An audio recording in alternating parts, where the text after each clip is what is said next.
வணக்கம். இது ஐபிசி தமிழின் இன்றைய முக்கிய செய்திகள். முதலில் தலைப்புச் செய்திகள். தையிட்டி சர்வாதிகாரி விகாரை இடிக்கப்பட வேண்டும். ஸ்ரீதரன் எம்பி அதிரடி. கடவுச்சீட்டு பெற காத்திருப்போருக்கு வெளியான மகிழ்ச்சி தகவல். புலம்பெயர் தமிழரை இழிவுபடுத்திய அர்ஜுனா விடுக்கப்பட்ட கடும் எச்சரிக்கை. எம்பிகளின் ஓய்வூதிய திட்டம் ஒழிப்பு அனுர அரசு எடுக்கவுள்ள நடவடிக்கை. புதிய கல்வி சீர்திருத்தங்கள் குறித்து கல்வி அமைச்சு வெளியிட்டுள்ள அறிவிப்பு.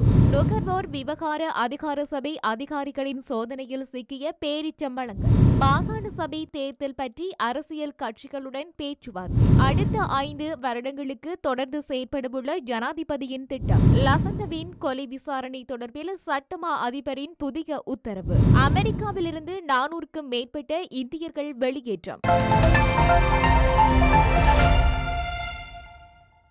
தொடர்பான விரிவான செய்திகள்.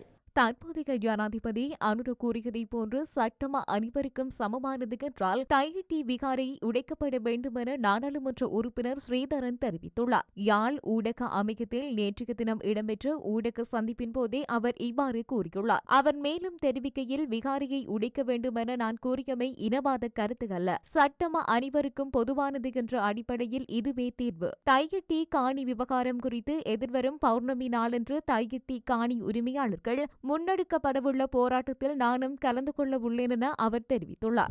24 மணி நேரமும் இயங்குவதுடன் நாளாந்தம் 4000 கடவுச்சீட்டுகளை விநியோகிக்கும் திட்டம் இன்னும் 10 நாட்களில் ஆரம்பிக்கப்படவுள்ளதாக தகவல் வெளியாகியுள்ளது. குறித்த விடயத்தினை பொதுமக்கள் பாதுகாப்பு மற்றும் நாடாளுமன்ற விவகார அமைச்சர் ஆனந்த் விஜயபால தெரிவித்துள்ளார். அத்துடன் குறித்த சேவையை செயற்படுத்த தேவையான பயிற்சி பெற்ற அதிகாரிகளை ஆட்சேர்ப்பு செய்வதற்காக குடிவரவு மற்றும் குடியகர்வு திணைக்களத்திலிருந்து ஓய்வு பெற்ற அதிகாரிகளின் பட்டியல் பொதுச்சேவை ஆணைக்குழுவின் அனுமதிக்காக சமர்ப்பிக்கப்பட்டுள்ளதாகவும் அமைச்சர் சுட்டிக்காட்டினார். அதன்படி குறித்த ஆணைக்குழுவின் அனுமதி கிடைத்தவுடன் 24 மணி நேரமும் செயற்படும் கடவுச்சீட்டு வழங்கும் பணியை தொடங்க திட்டமிடப்பட்டுள்ளது. இது தொடர்பாக அமைச்சர் ஆனந்த் விஜயபாலுவுக்கும் குடிவரவு மற்றும் குடியகர்வு திணைக்களத்தின் அதிகாரிகளுக்கும் இடையே நேற்று கலந்துரையாடல் நடைபெற்றது. கடவுச்சீட்டு நெருக்கடிக்கு தீர்வாக நிபுணர் குழுவின் பரிந்துரையின்படி நாளாந்தம் வழங்கப்படும் கடவுச்சீட்டுகளின் எண்ணிக்கையை அதிகரிப்பது மற்றும் யாழ்ப்பாணத்தில் புதிய குடிவரவு மற்றும் குடியகர்வு அலுவலகத்தை நிறுவுவது குறித்து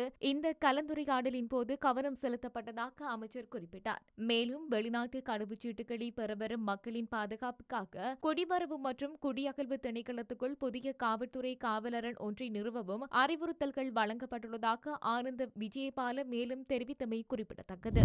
புலம்பெயர் தமிழர்கள் எல்லாம் கழிப்பறை கழுவத்தான் செல்கின்றார்கள் என நாடாளுமன்ற உறுப்பினர் ராமநாதன் அர்ஜுனா தெரிவித்தமைக்கு வடமராட்சி வடக்கு கடற்றொழிலாளர் சமாச உபதலைவர் நாகராசா வர்ணகுலசிங்கம் கடுமையான எதிர்ப்பை வெளியிட்டுள்ளார். யாழ் வடமராட்சி ஊடக இல்லத்தில் இடம்பெற்ற ஊடகவியலாளர் சந்திப்பிலேயே அவர் அதனை தெரிவித்துள்ளார். நாடாளுமன்ற உறுப்பினர் அர்ஜுனா தெரிவித்தது தேவையில்லாத வசனம் என்றும் வைத்திருக்கும் கொஞ்சம் மரியாதையையும் கெடுத்துக் கொள்ள வேண்டாம் எனவும் வர்ணகுலசிங்கம் எச்சரித்தார். வெளிநாட்டில் புலம்பெயர் உறவுகள் இல்லாத காரணத்தினால்தான் யுத்த காலத்திலேயும் யுத்தம் முடிந்த காலத்திலேயும் இன்றைக்கும் 190% மக்கள் வாழ்ந்து கொண்டிருப்பதாகவும் அவர் சுட்டிக்காட்டினார். இவ்வாறானதொரு பின்னணியில் காணாமல் போன பிள்ளைகள், பெற்றோரால் அழித்து செல்லப்பட்டு ஒப்படைக்கப்பட்ட பிள்ளைகள், கடற்றொழில், வடமாகாணத்தில் அழிந்து செல்லும் தொழிற்சாலைகள் என பேசுவதற்கு ஏராளமான விடயங்கள் இருக்கும்போது நாடாளுமன்ற உறுப்பினர் அர்ஜுனா தேவையற்ற விடயங்கள் தொடர்பில் பேசக்கூடாது என்று வர்ணகுலசிங்கம் வலியுறுத்தினார். கேடி சித்திரசிறி குழுவின் பரிந்துரையின்படி நாடாளுமன்ற உறுப்பினர்களுக்கான ஓய்வூதிய திட்டத்தை ஒழிப்பதற்காக அமைச்சரவை பத்திரத்தை அரசு சமர்ப்பிக்கும் என்று பொது பாதுகாப்பு மற்றும் நாடாளுமன்ற விவகார அமைச்சர் ஆனந்த் விஜயபால தெரிவித்தார். எம்பிக்கள் அனுபவிக்கும் சலுகைகளை குறைப்பதற்காக அரசாங்கம் அளித்த வாக்குறுதி குறித்து கருத்து தெரிவித்த விஜயபால அந்த வாக்குறுதிகளின்படி ஏற்கனவே செயல்பட்டதாக கூறினார். நாங்கள் அரசாங்கத்தை எவ்வாறு நடத்துகின்றோம் என்பதை நீங்கள் ஆராய்ந்தால் இதுவரை எந்த நாடாளுமன்ற உறுப்பினரும் வாகனம் வழங்கப்படவில்லை என்பதனையும், வாகனங்களை இறக்குமதி செய்வதற்கான அனுமதிகளை வழங்க வேண்டாம் என்றும் நாங்கள் முடிவு செய்துள்ளோம் என்பதனையும் நீங்கள் கவனிப்பீர்கள் என்று அவர் தெரிவித்தார். மேலும் நாடாளுமன்ற உறுப்பினர்களுக்கான உணவின் விலை ரூபாய் 450 ரூபாய் 2000 வரை அதிகரிக்கப்பட்டுள்ளது. அமைச்சர்கள் மற்றும் நாடாளுமன்ற உறுப்பினர்களுக்கு முன்னர் வழங்கப்பட்ட 51 அதிகாரப்பூர்வ குடியிருப்புகளும் திரும்ப பெறப்பட்டுள்ளன. அவர்களுக்கு வழங்கப்பட்ட எரிபொருள் கொடுப்பனவுகளையும் நாங்கள் குறைத்துள்ளோம். எம்பிக்களுக்கான நாடாளுமன்ற சிறப்புரிமைகளை குறைக்கும் பிரேரணைகளை நாடாளுமன்ற உறுப்பினர் கேசா விதானகி மற்றும் ஓய்வூதியத்தை ஒழிக்கும் பிரேரணிகளை நாடாளுமன்ற உறுப்பினர் ரவி கருணாநாயக்க ஆகியோர் முன்வைத்தமை தொடர்பாக விஜயபால பதிலளித்தார்.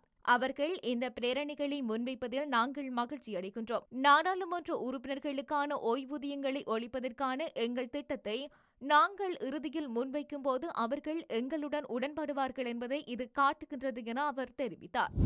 2026ஆம் ஆண்டு முதல் செயற்படவுள்ள புதிய கல்வி சீர்திருத்தங்கள் குறித்து கலந்துரையாடல் ஒன்று இடம்பெற்றதாக கல்வி அமைச்சு தெரிவித்துள்ளது. இந்த கலந்துரையாடல் கல்வி அமைச்சு, தேசிய கல்வி நிறுவனம், பரீட்சைகள் திணைக்கள அதிகாரிகள் மற்றும் தேசிய மக்கள் சக்தியின் கல்விக் கொள்கை குழுவின் பிரதிநிதிகளுடன் நேற்று அலரி மாளிகையில் நடைபெற்றுள்ளது. இதன்போது புதிய கல்வி சீர்திருத்தங்களினூடாக அழகியல் பாடங்கள், சுகாதாரம் மற்றும் உடற்கல்வி ஆகியவை நீக்கப்படாது என பிரதமர் ஹரணி அமரசூரிய தெரிவித்துள்ளார். இதேவேளை கல்வியை மாற்றுவோம், இலங்கையை மாற்றுவோம் என்ற தொனிப்பொருளின் கீழ் கல்வி சீர்திருத்தங்களை மேற்கொள்வதற்கும் அனைவரும் இணக்கம் தெரிவித்துள்ளனர். கல்வி முறையில் உள்ள பலவீனங்களை சமாளிப்பது, புதிய கல்வி சீர்திருத்தங்களை எவ்வாறு செயற்படுத்துவது என்பது குறித்தும் அதற்காக இதுவரை எடுக்கப்பட்டுள்ள நடவடிக்கைகள் குறித்து இந்த கலந்துரையாடலில் விவாதிக்கப்பட்டுள்ளது. 1ஆம் வகுப்பு முதல் 6ஆம் வகுப்பு வரை, 6ஆம் வகுப்பு முதல் 9ஆம் வகுப்பு வரை, 10ஆம் வகுப்பு முதல் 13ஆம் வகுப்பு வரை கல்வியில் மேற்கொள்ளப்பட வேண்டிய சீர்திருத்தங்கள் குறித்து தேசிய கல்வி நிறுவனத்தின் அதிகாரிகள் தெளிவுபடுத்தியுள்ளனர். பாலர் பாடசாலை கல்வி விருத்தி, தொடக்க கல்வி, இடைநிலை கல்வி, 3ஆம் நிலை மற்றும் தொழிற்கல்வி ஆகிய துறைகளில் கல்வி சீர்திருத்தங்கள் எவ்வாறு மேற்கொள்ளப்பட வேண்டும் என்பது குறித்தும் கவனம் செலுத்தப்பட்டுள்ளது. மேலும் பாடத்திட்ட திருத்தம், பாட உள்ளடக்கம், கல்வி, பாடசாலைகளில் உள்கட்டமைப்பு வசதிகளை மேம்படுத்துதல், ஆசிரியர் பயிற்சி, அணுகுமுறை, கல்வித்துறையில் தொழில்முறை விருத்தி, மதிப்பீட்டு முறைகளை சீர்திருத்தல் மற்றும் கல்விக் கொள்கைகளை உருவாக்குதல் உள்ளிட்ட பல விடயங்கள் தொடர்பில் ஆராயப்பட்டுள்ளது. காலாவதியான பேரிச்சம்பளங்கள் விற்பனை செய்ய தயாராக இருந்த நிலையில் நுகர்வோர் விவகார அதிகார சபை அதிகாரிகளால் கைப்பற்றப்பட்டுள்ளன. நுகர்வோர் விவகார அதிகார சபை புறக்கோட்டையில் உள்ள ஒரு கடையில் மேற்கொண்ட சோதனையின் போது மாற்றப்பட்ட உற்பத்தி திகதியுடன் 220 கிலோகிராம் காலாவதியான பேரிச்சம்பளங்கள் கைப்பற்றப்பட்டன. இதேவேளை கட்டுப்பாட்டு விலையை விட அதிக விலைக்கு அரிசியை விற்பனை செய்யும் வர்த்தகர்களை தேடி நுகர்வோர் விவகார அதிகார சபை தற்பொழுது புறக்கோட்டையில் உள்ள கடைகளில் சோதனைகளை மேற்கொண்டு வருகின்றது. அந்த சோதனைகள் நேற்றும் நடத்தப்பட்டன. இதன்போது மாற்றப்பட்ட உற்பத்தி திகதியுடன் 220 கிலோகிராம் காலாவதியான பேரிச்சம்பளங்கள் கைப்பற்றப்பட்டுள்ளன. இதற்கிடையில் அரிசியின் விலை நெல் விலையை விட 2 மடங்கு அதிகமாக அதிகரித்து வருவதால் அரசாங்கம் இதில் கவனம் செலுத்த வேண்டும் என்று பேராதனை பல்கலைக்கழகத்தின் பயிர் அறிவியல் மூத்த பேராசிரியர் புத்தி மரம்பே சுட்டிக்காட்டியுள்ளார்.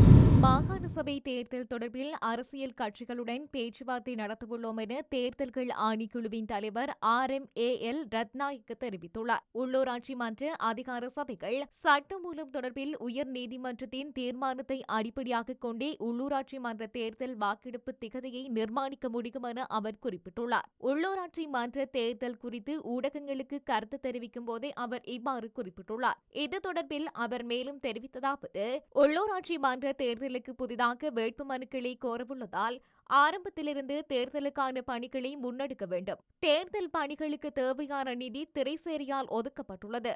ஆகவே நிதி நெருக்கடி ஏதும் ஏற்படாது. உள்ளூராட்சி அதிகார சபை சட்டமூலம் தொடர்பில் உயர் நீதிமன்றத்தில் அடிப்படை உரிமை மீறல் மனுக்கள் தாக்கல் செய்யப்பட்டு தற்போது அவை விசாரணைக்கு எடுத்துக் கொள்ளப்பட்டுள்ளன. உயர் நீதிமன்றத்தின் தீர்மானத்தை அடிப்படையாக கொண்டே உள்ளூராட்சி மன்ற தேர்தல் வாக்கெடுப்பு திகதியை நிர்மாணிக்க முடியும். வேட்பு மனுக்கள் தாக்கல் செய்வதற்கும் தேர்தல் பிரசாரங்களை மேற்கொள்வதற்கும் போதுமான கால அவகாசம் வழங்கப்பட வேண்டும். ஆகவே உள்ளூராட்சி மன்ற தேர்தல் சட்டமூலம் நிறைவேற்றப்பட்டவுடன் உறுதியான தீர்மானத்தை எடுக்க முடியும். மாகாண சபை தேர்தல் சட்டத்தில் காணப்படும் சிக்கல்களுக்கு தீர்வு காண வேண்டிய பொறுப்பு நாடாளுமன்றத்துக்கு உண்டு என்பதை தொடர்ச்சியாக வலியுறுத்தியுள்ளோம். தேர்தல் முறைமை தொடர்பான நாடாளுமன்ற தெரிவு குழுக்களில் கலப்பு தேர்தல் முறைமை குறித்து பல பரிந்துரைகளை முன்வைத்துள்ளோம். கால வரையறையின்றி பிற்போடப்பட்டுள்ள மாகாண சபை தேர்தலை வெகு விரைவில் நடத்த வேண்டும் என்ற நிலைப்பாட்டில் உறுதியாக உள்ளோம். எதிர்வரும் காலங்களில் அரசியல் கட்சிகளுடன் மாகாண சபை தேர்தல் குறித்து பேச்சில் ஈடுபடவுள்ளோம். மாகாண சபை தேர்தல் குறித்து சகல அரசியல் கட்சிகளும் ஒன்றிணைந்து செயற்பட வேண்டும். காணப்படும் சட்ட சிக்கலுக்கு தீர்வு கண்டு மாகாண சபை தேர்தலை விரைவாக நடத்தும் சூழலை ஏற்படுத்திக் கொடுக்க வேண்டிய பொறுப்பு அரசுக்கும் நாடாளுமன்றத்துக்கும் உண்டு என குறிப்பிட்டுள்ளார்.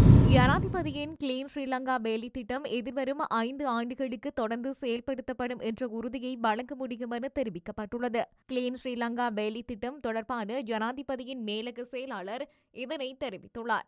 கொழும்பில் நேற்று இடம்பெற்ற செய்தியாளர் சந்திப்பில் கலந்து கொண்டு இதனை குறிப்பிட்டுள்ளார்.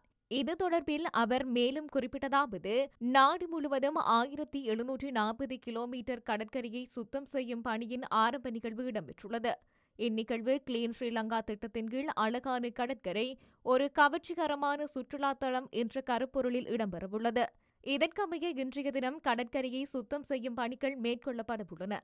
இந்த புதிய கருப்பொருளுக்கு அமைய மேல் மாகாணத்தின் கொழும்பு மாவட்டத்தில் 14 இடங்களிலும், களுத்துறை மாவட்டத்தில் 23 இடங்களிலும், கம்பகா மாவட்டத்தில் 24 இடங்களிலும் கடற்கரையை சுத்தம் செய்யும் பணிகள் மேற்கொள்ளப்படவுள்ளன. அத்துடன் தென் மாகாணத்தின் காலி மாவட்டத்தில் 5 இடங்களிலும், மாத்தறை மாவட்டத்தில் 15 இடங்களிலும், ஹம்பாந்தோட்டை மாவட்டத்தில் 43 இடங்களிலும் கடற்கரையை சுத்தம் செய்யும் பணிகள் மேற்கொள்ளப்படவுள்ளன என்று கிளீன் ஸ்ரீலங்கா வேலை திட்டம் தொடர்பான ஜனாதிபதியின் மேலக செயலாளர் இதனை தெரிவித்துள்ளார். ஊடகவியலாளர் லசந்த விக்ரமதுங்க கொலை தொடர்பான விசாரணையில் குற்ற புலனாய்வு திணைக்களத்துக்கு சட்டமா அதிபர் புதிய உத்தரவை பிறப்பிக்கவுள்ளார். எனினும் இந்த உத்தரவு குறித்த தகவல்கள் இன்னும் வெளியாகவில்லை என்று கொழும்பின் ஊடகம் ஒன்று குறிப்பிட்டுள்ளது. முன்னதாக லசந்த விக்ரமதுங்கவின் வாகன ஓட்டுநரை கடத்தி சென்று சாட்சியங்களை அளித்ததாக சந்தேகத்தின் பேரில் கைது செய்யப்பட்ட 3 சந்தேக நபர்களை விடுவிக்குமாறு சட்டமா அதிபர் பரிந்துரை செய்திருந்தார். எனினும் இதுகுறித்து பொதுமக்கள் மத்தியில் எழுந்த கடுமையான விமர்சனங்களை தொடர்ந்து சட்டமா அதிபர் புதிய முடிவை எடுத்துள்ளார். இதற்கிடையில் அண்மையில் சட்டமா அதிபர் பரிந்த ரணசிங்க மற்றும் ஜனாதிபதி அன்ருகுமார திசாநாயக்க இடையேயான சந்திப்பின் போது குறித்த 3 சந்தேக நபர்களுக்கு எதிராக சட்ட நடவடிக்கை எடுக்க போதுமான ஆதாரங்கள் இல்லை என்று சட்டமா அதிபர் ஜனாதிபதியிடம் தெரிவித்திருந்தார். எனினும் தமது நிலைப்பாட்டை ஏற்க அரசாங்கம் தயாராக இல்லை என்றால் தமது பரிந்துரையை எதிர்த்து பேராணி மனுவை தாக்கல் செய்யலாம் என்று அவர் வலியுறுத்தியுள்ளார். அதே நேரம் தமது நிலைப்பாடு தொடர்பாக சட்டமா அதிபர் கடந்த வெள்ளிக்கிழமையன்று விளக்க அறிக்கை ஒன்றையும் வெளியிட்டிருந்தார். அதில் லசந்த விக்ரமதுங்கவின் கொலை வழக்கு விசாரணை இன்னும் முடிக்கவில்லை என்றும், அவரது வாகன ஓட்டுநரின் கடத்தல் மற்றும் லசந்தவின் குறிப்பு புத்தகம் காணாமல் போனமை தொடர்பான வழக்குகளிலிருந்தே குறித்த மூவரும் விடுவிக்கப்படுவதாகவும் அவர் குறிப்பிட்டிருந்தார். அமெரிக்காவிலிருந்து மேலும் 487 இந்தியர்கள் வெளியேற்றப்படலாம் என்று சர்வதேச ஊடகங்கள் செய்தி வெளியிட்டுள்ளன. அமெரிக்காவில் சட்டவிரோதமாக குடியேறியதாக சந்தேகிக்கப்படும் 104 இந்தியர்களை அமெரிக்கா சில நாட்களுக்கு முன்பு இந்தியாவுக்கு திருப்பி நாடு கடத்தியிருந்தது. இந்த நிலையில் மத்திய வெளியுறவுத்துறை செயலாளர் விக்ரம் மிஸ்ரி டெல்லியில் நேற்று பத்திரிகையாளர் சந்திப்பில் சில விடயங்களை முன்வைத்துள்ளார். இது தொடர்பில் கருத்து தெரிவித்த அவர், அமெரிக்காவில் இருந்து திருப்பி அனுப்பப்பட்ட இந்தியர்கள் மோசமாக நடத்தப்பட்டது குறித்து அமெரிக்காவிடம் கவலை தெரிவித்தோம். நாடு கடத்தப்பட்டவர்களை தவறாக நாடு கடத்தக்கூடாது, நாடு கடத்தப்படுபவர்களை தவறாக நடத்தக்கூடாது என்று அமெரிக்க அதிகாரிகளிடம் தொடர்ந்து வலியுறுத்தி வருகின்றோம் என்றார்.